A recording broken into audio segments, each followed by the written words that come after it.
আচ্ছা, বলুন তো, কার জীবন বেশি সহজ?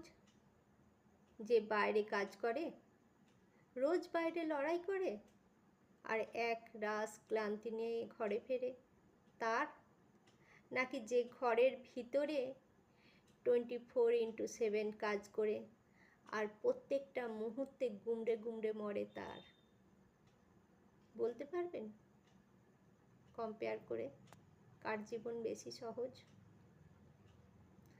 খুব কঠিন এটা বলা। তবে আমরা ওভারঅল একটা কনক্লুশনে কিন্তু আসতেই পারি, জীবন হয়তো সবার আলাদা, কিন্তু ক্লান্তি আর না পাওয়ার গল্পটা সবারই বোধহয় এক।